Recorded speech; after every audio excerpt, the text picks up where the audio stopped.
नमस्कार दोस्तों, आज का हमारा जो टॉपिक है वो है प्रोकैरियोटिक सेल्स और यूकैरियोटिक सेल्स। यानी दो सेल्स होती है, एक तो होती है प्रोकैरियोटिक और एक होती है यूकैरियोटिक्स। जो सेल्स होती है इनका कार्य क्या है और ये किस किस के अंदर पाई जाती है और कौन कौन से इसके अंदर सूक्ष्म जीव आते हैं, उसके बारे में आज अपने अध्ययन करते हैं। तो सबसे पहले सूक्ष्म जीवों को दो भागों में बांटा गया है, यानी जितने भी सूक्ष्म जीव है उनको सिर्फ दो भागों में बांटा गया है। उसमें जो पहला भाग है वो है प्रोकैरियोटिक्स। जो प्रोकैरियोटिक्स होता है इसमें जीवों की कोशिका संरचना काफ़ी सरल होती है, यानी जो इसके अंदर आते हैं जीव प्रोकैरियोटिक में उनकी जो संरचना होती है वो काफ़ी सरल होती है।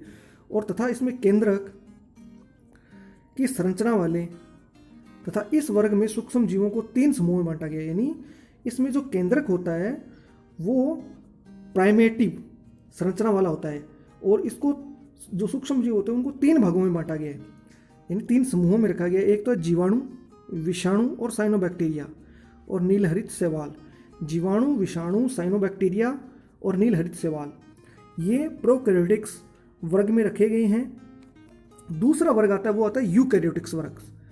यूकैरियोटिक्स वर्ग होता है इसमें सूक्ष्म जीवों को, यानी इसमें जो जीव है उनकी जो कोशिका है और वो जो कोशिका संरचना होती है वो काफ़ी जटिल होती है, यानी बहुत ही कॉम्प्लिकेटेड होती है। जो केंद्रक संगठित होता है, यानी जो केंद्रक होता है वो सुसंगठित होता है, यानी एक प्रॉपर रूप से पाया जाता है। इस वर्ग में शेष सभी जीव जैसे शैवाल, कवक और उच्च श्रेणी के पादप जंतु आते हैं। यानी जो यूकैरियोटिक्स है उसमें शैवाल, कवक और उच्च श्रेणी के पादप और जंतु आते हैं, लेकिन प्रोकैरियोटिक में क्या थे? जीवाणु, विषाणु, साइनोबैक्टीरिया और नीलहरित शैवाल थे। और इसमें शैवाल, कवक और उच्च श्रेणी पादप के जंतु आते हैं। तो नेक्स्ट है प्रोकैरियोटिक सेल डिस्क्राइब से। प्रोकैरियोटिक सेल्स, जब प्रोकैरियोटिक सेल्स को इलेक्ट्रॉन सूक्ष्मदर्शी में यानी ऑब्जर्व किया जाता है, यानी देखा जाता है, तो उसमें क्या दिखाई देता है? जो प्रोकैरियोटिक सेल्स होती है उसका जो कोशिकाओं में दो प्रकार की संरचनाएं भी दिखाई देती है। यानी उसमें प्रोकैरियोटिक सेल जब माइक्रोस्कोप में देखी जाएगी तो उसमें दो संरचनाएं दिखाई देगी।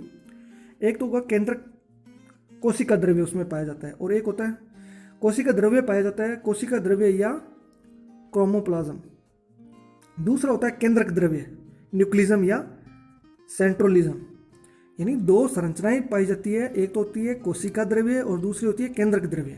दो संरचनाएं पाई जाती हैं जिनका अन्य नाम है क्रोमोसोम और सेंट्रोलोजम। जो कोशिका द्रव्य होता है, कोशिका द्रव्य में 70S यानी 70 स्टैंडर्ड का राइबोसोम्स उपस्थित होता है, यानी 70 स्टैंडर्ड का राइबोसोम्स उसमें उपस्थित होता है प्रोकैरियोटिक सेल में, जिनमें प्रत्येक का व्यास, यानी जो कोशिका होती है उसमें प्रत्येक का व्यास 10 नैनोमीटर होता है। इसकी वजह से कोशिका द्रव्य जो होता है, जो कोशिका द्रव्य होता है वो कणिका में यानी कणिका के समान प्रतीत होता है। केंद्रक चारों ओर केंद्रक कला से या केंद्रक कला होती है वो उसमें उपस्थित नहीं होती है, नहीं पाई जाती। जो केंद्रक होता है उसके चारों ओर केंद्रक कला उपस्थित नहीं होती है, पर केंद्रक द्रव्य काफ़ी संघन व तंतुकीय यानी फाइबर, जो फाइबर या तंतुकीय शाखाओं युक्त होता है।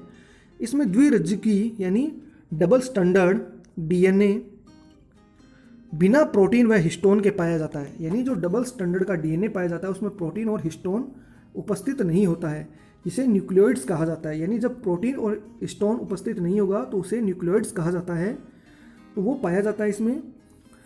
नेक्स्ट है कोशिका, जो गुणसूत्र होते हैं, गुणसूत्रों की जैसी संरचना यानी जो क्रोमोसोम होते हैं उनकी जैसी संरचना का अभाव होता है इसमें।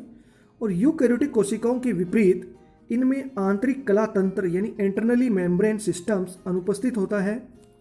और नीलहरित शैवाल में अनेक चपटी कोश सदृश, यानी जो नीलहरित शैवाल होती है वो उसमें चपटी यानी जो कोशों यानी छिद्र युक्त संरचना पाई जाती है, जिसे थाइलेकाइंड्स कहा जाता है, जिसके कारण प्रकाश संश्लेषण के लिए वर्णक उपस्थित होते हैं।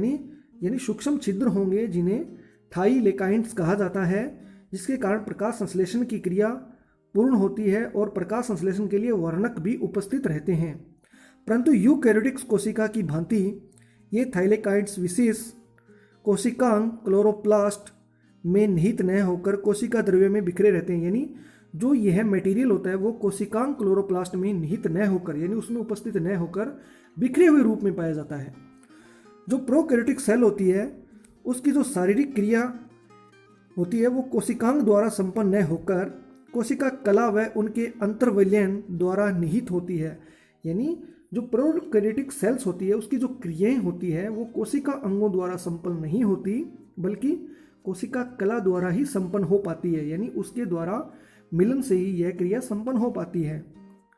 कोशिकाओं में समसूत्री विभाजन होता है, यानी जो कोशिकाएं होती हैं उनमें समसूत्री विभाजन होता है। जो कि प्रोकैरियोटिक सेल्स होती है उसमें जो कोशिकाएं होती हैं उनमें समसूत्री विभाजन होता है एवं अर्धसूत्री विभाजन का अभाव पाया जाता है। यानी ये इसका मेन डिफरेंस है।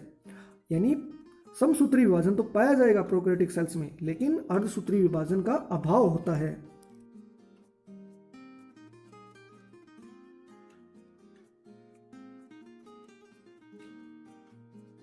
नेक्स्ट है यूकैरियोटिक सेल्स।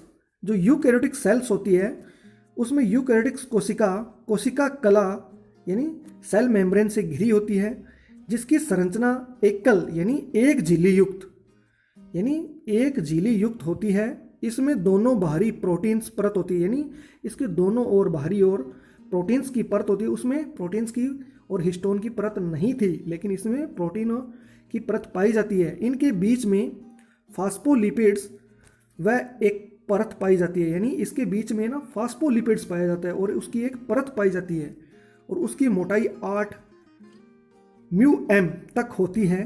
पादप कोशिकाओं में बाहरी परत कोशिका भित्ति युक्त होती है जो सेलुलोज की बनी होती है। यानी इसमें जो कोशिका भित्ति होती है वो सेलुलोज की बनी होती है तथा सभी पादपों के लिए पारगम्य होती है। यानी जो सेलुलोज की जो कोशिका या भित्ति बनी होती है वो सॉफ्ट होती है और वो पारगम्य होती है, यानी ट्रांसपेरेंट आर पार, जिसमें भोजन का आदान प्रदान आसानी से हो सके, ऐसी पाई जाती है।